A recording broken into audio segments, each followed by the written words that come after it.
He was Henry VIII's forgotten uncle and the brother of the princes in the Tower, yet the life of Arthur Plantagenet, Viscount Lisle, like so many illegitimate royal children, is shrouded in mystery.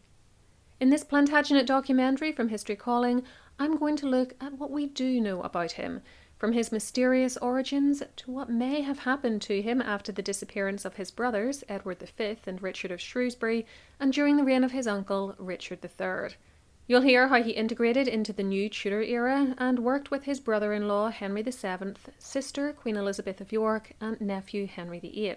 And I'll also tell you about his marriages, the pets he and his wife sent to Anne Boleyn, one of which she liked, one of which she didn't, the scandalous final chapter to his life, and the very unexpected way in which he died.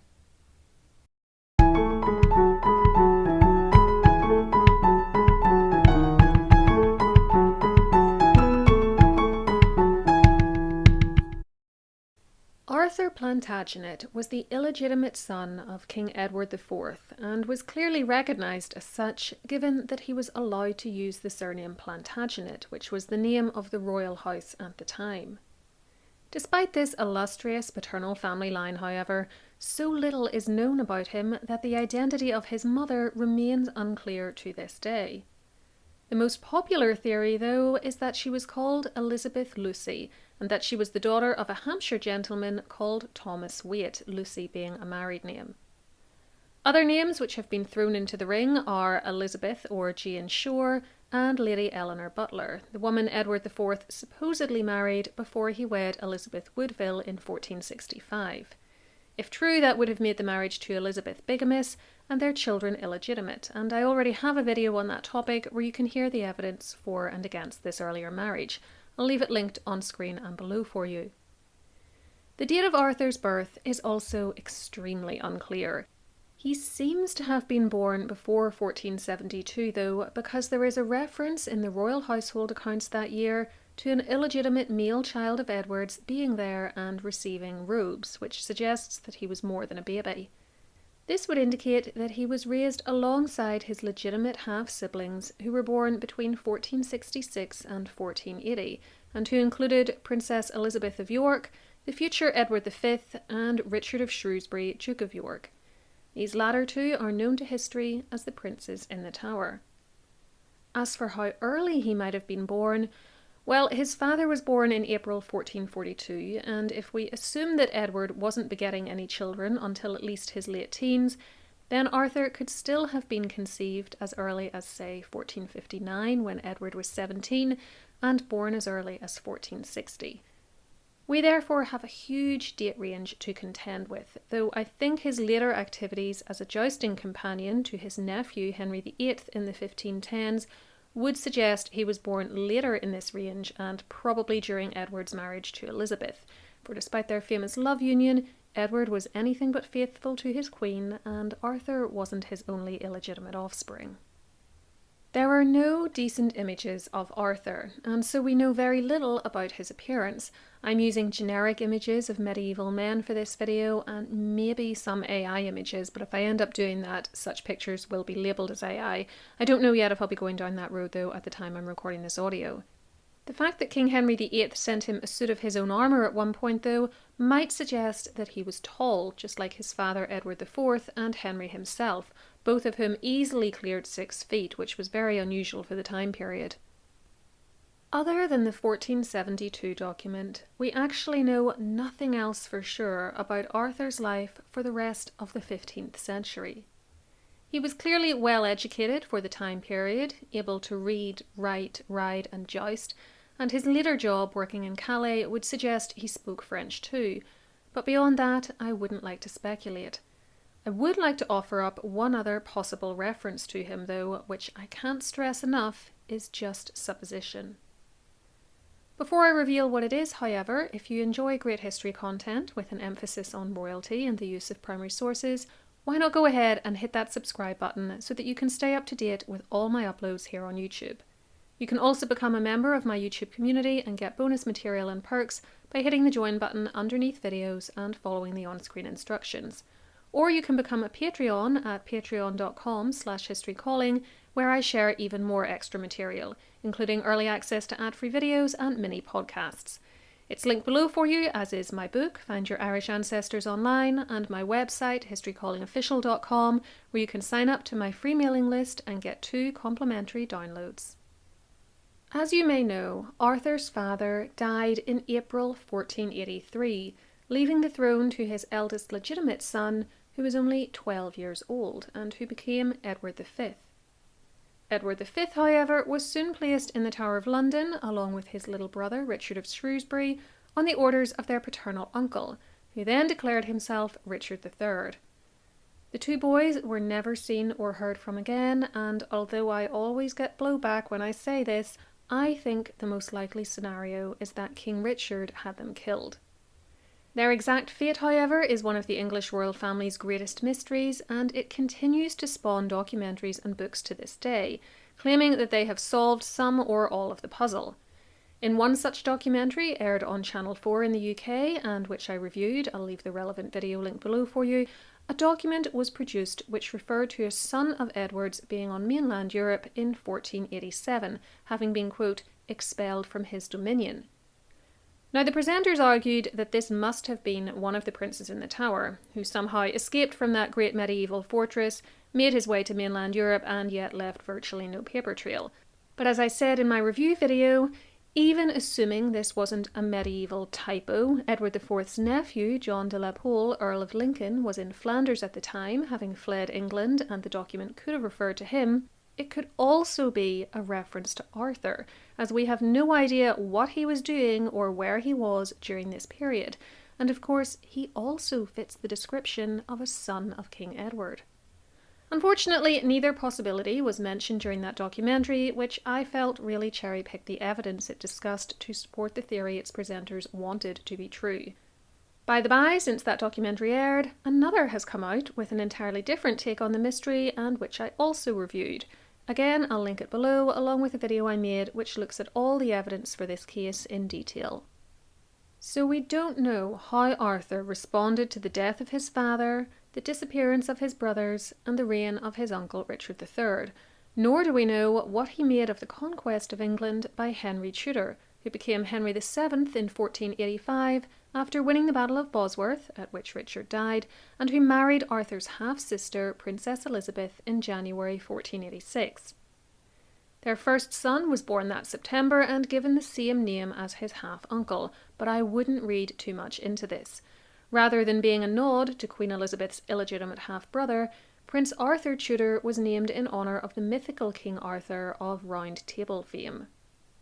So had Arthur Plantagenet died by the year 1500, we would barely know he'd even existed.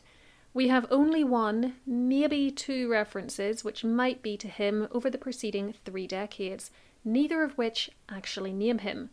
We therefore have to acknowledge the possibility that those references are to another illegitimate son of Edward IV's, who has been otherwise forgotten by history.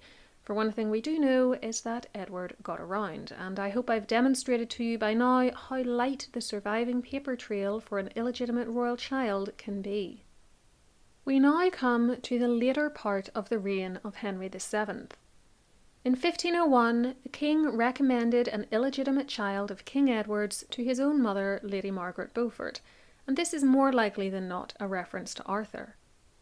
We also know that he was working in the household of his half-sister, Queen Elizabeth, by 1502 at the latest, and that he was listed as one of her household servants at the time of her death in early 1503, for he attended her funeral.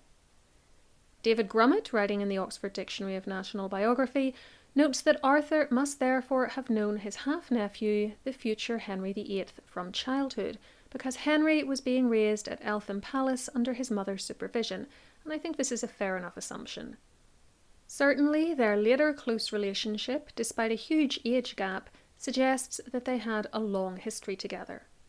With his sister dead, Arthur moved into the king's household, where he served as an esquire for the body to Henry VII, and when Henry died in 1509, Master Plantagenet, which is still all he was at this point, transferred into the household of the new monarch. Arthur did well for most of the reign of Henry VIII. As mentioned, he jousted with his nephew and took part in feats of arms at court in 1510, and in 1511 he was finally married for the first time, at the age of at least 39 it would seem, to Elizabeth Grey, daughter of the first Viscount Lisle and already the widow of Edmund Dudley, whom Henry VIII had executed the previous year. Through that marriage, she was the mother of the future Duke of Northumberland, and therefore grandmother of Lady Jane Grey's husband, Guildford Dudley, and Elizabeth I's favourite, Robert Dudley, Earl of Leicester. See how everyone at the Tudor court was connected? Arthur and Elizabeth would have 3 surviving daughters together, named Frances, born anywhere from 1512 to 1520, Elizabeth, born around 1520 to 22, and Bridget, whose arrival may have been the cause of her mother's death in 1525 or 1526. Given the length of the marriage, I would speculate that there were other children who died young or miscarriages. It was also thanks to his wife that Arthur finally became a peer, though the way in which the title came to him was quite convoluted. The Lisle Viscountcy had passed from Elizabeth's father to her brother and then to her young niece, another Elizabeth Grey, which is confusing, I know. This little girl was betrothed to the king's favourite Charles Brandon in 1513, and he was granted the title of Viscount Lisle to hold through her. However, he then got a better offer in 1515 when the king's sister, the newly widowed Mary Tudor, Queen of France, decided she liked the look of him, and having married her, Charles sold on the wardship of little Elizabeth, who then died in 1519. The title now passed to Arthur's wife, who became Viscountess Lisle in her own right, a very unusual situation, by the way, for a woman to hold her title on her own like that, and she and Arthur were granted a swathe of lands attached to it. 4 years later, on the 25th of April 1523, Arthur was made Viscount Lisle in recognition of Elizabeth's claim, and he continued to hold that title even after her death. In the early 1510s, however, all of that was still years in the future, and Arthur was busy with military and civilian duties for the king. He was made a Commissioner of the Peace for Hampshire in 1512 and took part in military campaigns against France in 1513, nearly dying when the ship he was captaining, the Nicholas of Hampton, hit rocks that February. A letter from Henry Howard to Henry VIII described what had happened and Arthur's response to it, saying that he had been in extreme danger and had, quote, called upon Our Lady of Walsingham, which is a religious shrine, for help and comfort, and made a vow that, and it pleased God and her to deliver him out of the peril, he would never eat flesh nor fish till he had seen her. Sir, I assure you he was in marvellous danger, for it was marvel that the ship, being with all her sails striking full but a roll with her stern, that she broke not on pieces at the first stroke. Sir, we shall have a great want of him out of your noble army. Despite this near-death experience, he continued to fight and was knighted for his trouble near Tournai in France on the 14th of October 1513. When he returned to England, Sir Arthur Plantagenet was made Sheriff of Hampshire the following month. 7 years later, he was still in high favour with the king, and was attending him at the famous Field of the Cloth of Gold in 1520. He may be one of the little figures we see attending on the king in this famous portrait of that event. He continued to hold high positions at court and beyond, and the king's trust in him seems to have been unassailable. He met Charles V of Spain with King Henry in 1522. He was made a Knight of the Garter in 1523, served as a gentleman of the Privy Chamber from 1526 until 1533, and in 1525 he was named Vice-Admiral of England, deputising for another illegitimate royal boy, Henry VIII's son Henry Fitzroy, Duke of Richmond, who was a child of only 6 at the time. He was also made Constable of Porchester Castle and was sent to meet with Francois I of France on behalf of King Henry in 1527, meeting the French king again when he went with Henry and Anne Boleyn to France in the autumn of 1532. As David Grummett has said, and it's from him that I got a list of Arthur's appointments, this cursus honorum, this phrase means that Arthur was getting a succession of offices of increasing importance, suggest that Viscount Lisle, as he became in 1523, was a competent and trusted soldier, diplomat and administrator, certainly not the ineffectual bungler as which he has sometimes been represented. It seems Arthur was also a genuinely good person.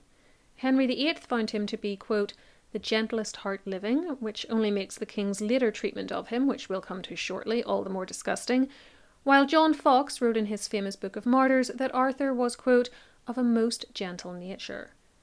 To his servant John Hussey he was ever called the pleasantest witted man in the world.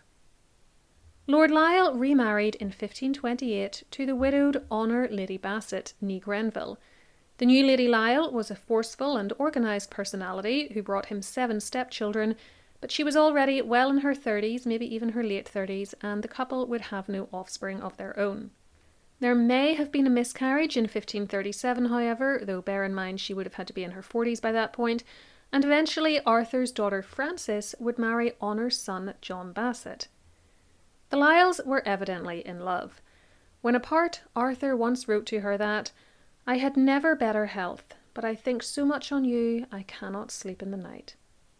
She was by his side as he embarked on what would be both the pinnacle and the undoing of his career in 1533, when he was made the Deputy of Calais, which was still then in English hands, the last remnant of the once mighty Anglo-French Empire that Arthur and Henry's Plantagenet ancestors had built. It was while he was in Calais that Arthur kept up a series of correspondence with those at home and abroad, now known as the Lisle correspondence, and which is one of the most useful collections of documents for the study of this period of the reign of Henry VIII. It's also where most of what we know about Lisle comes from, even though the letters only cover 7 years of his life, leading up to 1540, when everything would unravel for him. In his foreword to the 1982 edition of the Lisle letters, Hugh Trevor Roper gave a summary of what Arthur's job was, saying, Lisle's duties at Calais were to ensure the defence and provision of the town, to see that the soldiers' wages were paid, and, most difficult of all, to keep the peace among the English officials, all of whom were on the make, and some of whose families had been entrenched there for generations. In time of war between its neighbours, the King of France and the Emperor, he had to preserve the neutrality of Calais, and of course he had to entertain visiting grandees on their way to or from England. Another more unusual job he had was sourcing and sending treats to Henry's wives. Anne Boleyn liked dotterels, for instance, which are a kind of bird, which were sent over to England still alive and put in her garden at Greenwich until she wanted to eat them. She also enjoyed a songbird sent to her as a pet, though she didn't favour the monkey Lady Lisle sent as well, as she disliked the animals. For Jane Seymour it was fat quails, again a type of bird, which she had a hankering for in May 1537 whilst pregnant with Edward VI.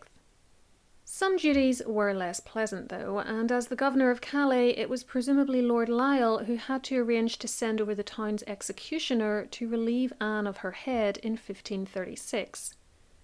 Not all tasks were so grim, however. Arthur and Honour kept up a lavish lifestyle in France and even had a troupe of actors to amuse them.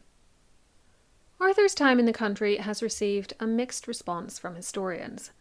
Some consider him to have been a fairly incompetent governor, others think he did the best he could with a difficult situation.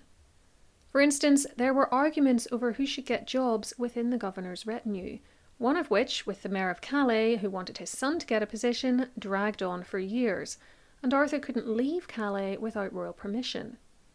It was a pain too when his man at court, Henry Norris, ended up on the block as part of Anne Boleyn's downfall, and Arthur and Honour were living beyond their means in Calais and were often in debt to various tradesmen. At least he was getting along well with Thomas Cromwell, though, who was the new favourite minister of Henry VIII. Things could be worse, he might have mused to himself, and in fact, they soon were.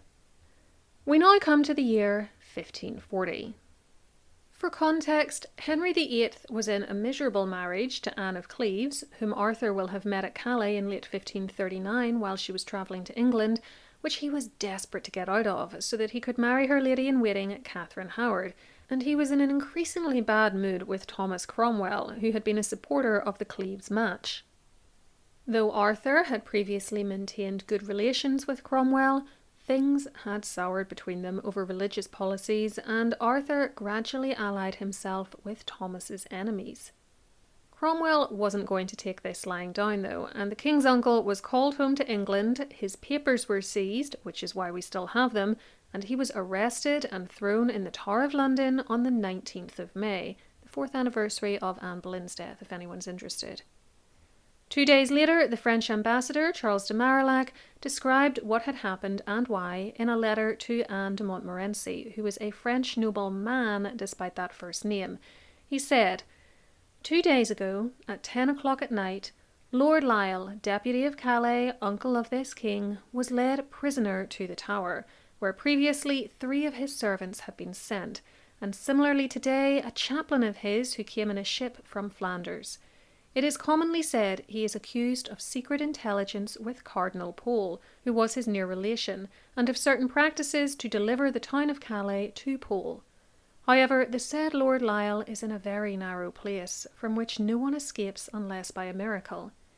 There had already been brought to the same place 10 or 12 morts pays, this is a type of French soldier, of Calais, who charged the said deputy with words contrary to honour and fealty.